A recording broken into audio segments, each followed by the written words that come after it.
carrière cette semaine. Bonjour. Le DVD du Châtelet. Tiens, j'ai pas oublié, le DVD du Châtelet, je vais en parler dans un instant. La tournée, la France, la suite, la Belgique, du 23 au 27 décembre, Palais des Sports. Mais d'abord, on ne peut pas recevoir Laurent Gérard sans saluer Monsieur Sarkozy. Nicolas Sarkozy, bonsoir. Bonsoir, Michel Drucker. Je voudrais vous féliciter pour ce plateau exceptionnel en cette fin de dimanche. Adamo, qui reprend Gilbert Bécaud. Et maintenant, que vais-je faire? Ça ne fait pas penser à quelqu'un qui a mi-mandat et qui reste encore 2 ans et demi? Je voudrais aussi saluer vraiment la performance de Mathieu Kassovitz. Vraiment pour sa performance, cette pathologie de quelqu'un qui se prend pour un autre,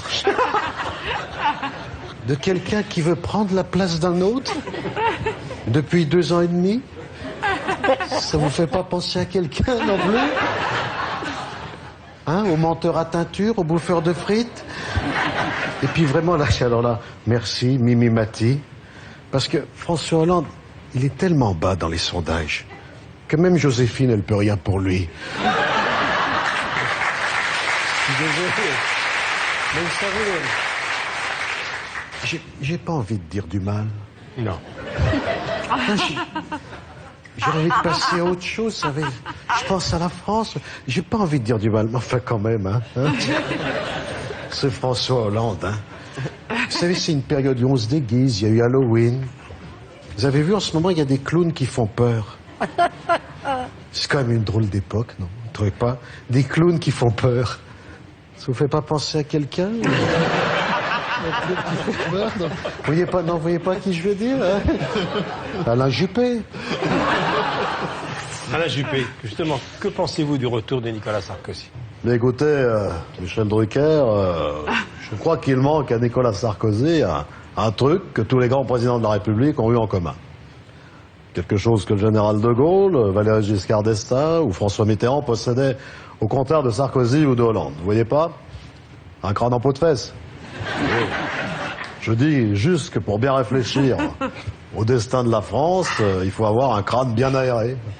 Regardez Pompidou avec sa tignasse, il n'a pas fait long feu. Donc, le prochain président de la République ne devra pas avoir de cresson sur le caillou, pas de chapelure sur le jambonneau, pas de fil sur la bobine, pas de paille sur le tabouret, pas de persil sur la tête de veau, pas de gazon sur la terrasse. Vous voyez à qui je pense, non? Monsieur Juppé.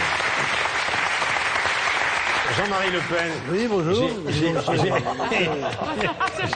J'ai lu qu'il était question... Non, attendez, je constate d'abord, vous me coupez tout de suite la parole, je constate qu'une fois de plus, dans votre émission, on tente de diaboliser le Front National en invitant M. Salvatore Adamo, n'est-ce pas, d'origine sicilienne et belge, n'est-ce pas? Eh bien, nous n'en voulons pas, nous. Et d'ailleurs, je vous laisse continuer, oui. Il est question que vous changiez le nom du FN. Oui, je vois que vous suivez.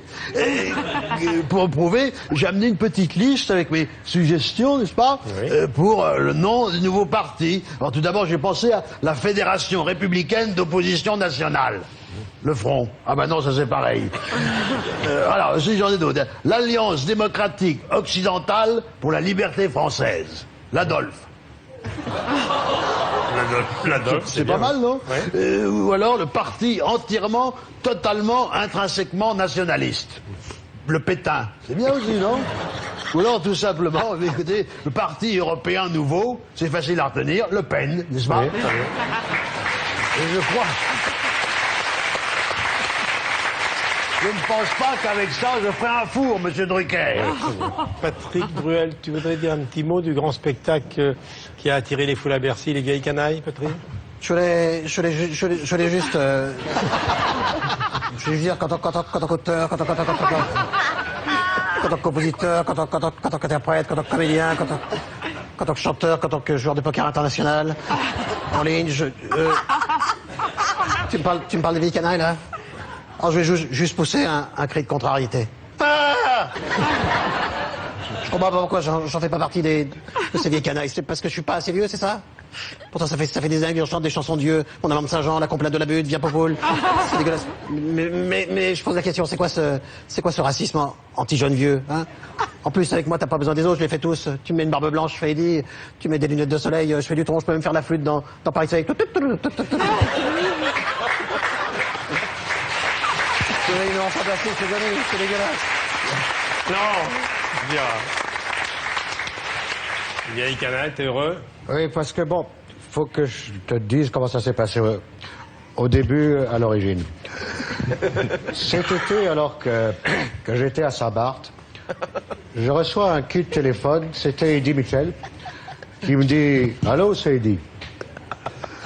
Et je lui réponds « Et moi, c'est Johnny. » Johnny Hallyday. Et là, il me dit « Dis-moi, Johnny, est-ce que ça te dirait de chanter à trois avec Jacques Dutronc et moi ?» Et là, je lui réponds « T'es gentil, il dit, je t'aime bien. J'aime bien Jacques aussi. Mais là, je suis à Saint-Barth, alors je vois pas pourquoi j'irais chanter à trois. »